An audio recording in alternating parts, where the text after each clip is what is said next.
भगवत गीता अध्याय 3 कर्मयोग। अध्याय 2 में भगवान श्री कृष्ण ने बताया कि यह बुद्धि तेरे लिए ज्ञान मार्ग के विषय में कही गई। कौन सी बुद्धि? यही कि युद्ध कर, जीतोगे तो महामहिम की स्थिति प्राप्त कर लोगे और हारोगे तो देवत्व है। जीत में सर्वस्व है और हार में भी देवत्व है, कुछ मिलता ही है। अतः इस दृष्टि से लाभ और हानि दोनों में कुछ न कुछ मिलता ही है, किंचित भी क्षति नहीं है। फिर कहा, अब इसी को तू निष्काम कर्मयोग के विषय में सुन, जिस बुद्धि से युक्त होकर तू कर्मों के बंधन से अच्छी प्रकार छूट जाएगा।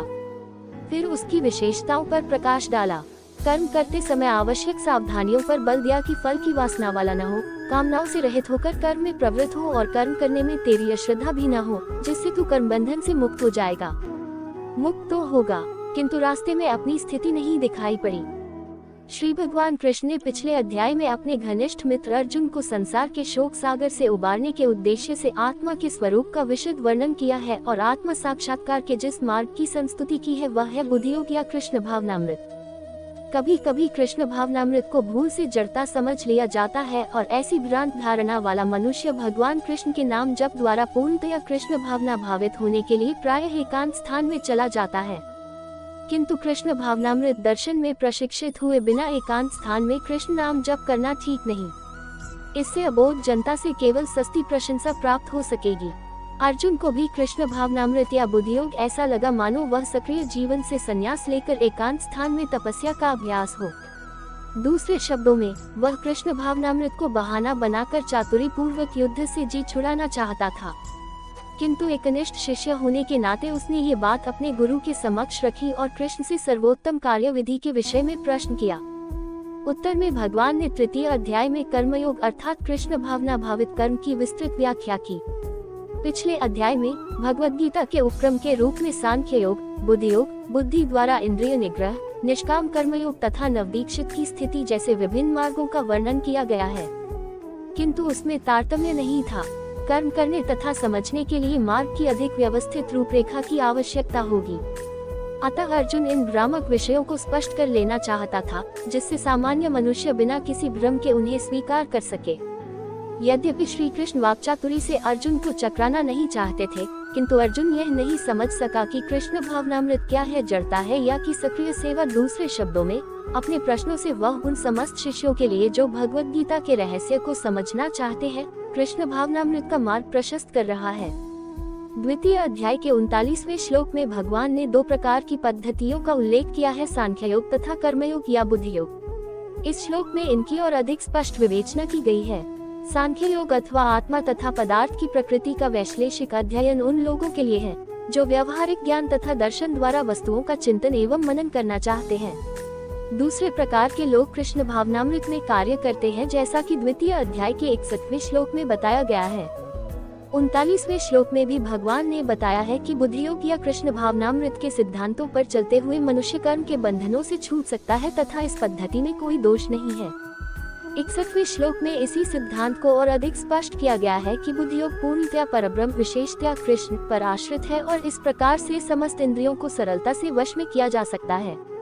अतः दोनों प्रकार के योग धर्म तथा दर्शन के रूप में अन्योन्याश्रित हैं। दर्शन विहीन धर्म मात्र भावुकता या कभी कभी धर्मांधता है और धर्म विहीन दर्शन मानसिक ऊहापोह है। अंतिम लक्ष्य तो श्री कृष्ण है, क्योंकि जो दार्शनिक जन परम सत्य की खोज करते रहते हैं वे अंततः कृष्ण भावनामृत को प्राप्त होते हैं। इसका भी उल्लेख भगवद गीता में मिलता है। संपूर्ण पद्धति का उद्देश्य परमात्मा के संबंध में अपनी वास्तविक स्थिति को समझ लेना है। इसकी अप्रत्यक्ष पद्धति दार्शनिक चिंतन है, जिसके द्वारा क्रम से कृष्ण भावनामृत तक पहुंचा जा सकता है। प्रत्यक्ष पद्धति में कृष्ण भावनामृत में ही प्रत्येक वस्तु से अपना संबंध जोड़ना होता है। इन दोनों में से कृष्ण भावनामृत का मार्ग श्रेष्ठ है, क्योंकि इसमें दार्शनिक पद्धति द्वारा इंद्रियों को विमल नहीं करना होता। कृष्ण भावनामृत स्वयं ही शुद्ध करने वाली प्रक्रिया है और भक्ति की प्रत्यक्ष विधि सरल तथा दिव्य होती है। भौतिकतावादी मनुष्यों के हृदयों को विमल करने के लिए जिन कर्मों का विधान किया गया है, उनके द्वारा शुद्ध हुआ मनुष्य ही संन्यास ग्रहण कर सकता है।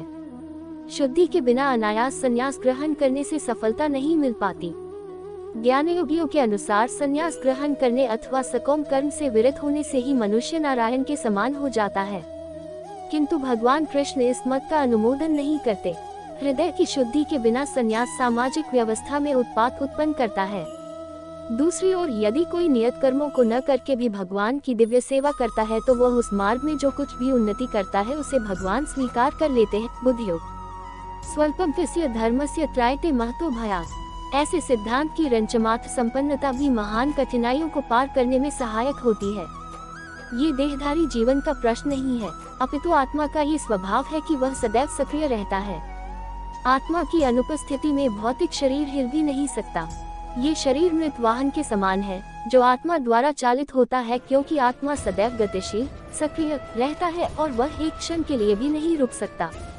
अतः आत्मा को कृष्ण भावनामृत के सत्कर्म में प्रवृत्त रखना चाहिए, अन्यथा वह माया द्वारा शासित कार्यों में प्रवृत्त होता रहेगा। माया के संसर्ग में आकर आत्मा भौतिक गुण प्राप्त कर लेता है और आत्मा को ऐसे आकर्षणों से शुद्ध करने के लिए यह आवश्यक है कि शास्त्रों द्वारा आदिष्ट कर्मों में इसे संलग्न रखा जाए। किंतु यदि आत्मा कृष्ण भावनामृत के अपने स्वाभाविक कर्म में निरत रहता है तो वह जो भी करता है उसके लिए कल्याणप्रद होता है। अगर आपको मेरी यह कहानी अच्छी लगी हो तो प्लीज मेरे चैनल को सब्सक्राइब, लाइक और शेयर कर देना और बेल आइकन को प्रेस कर देना। धन्यवाद।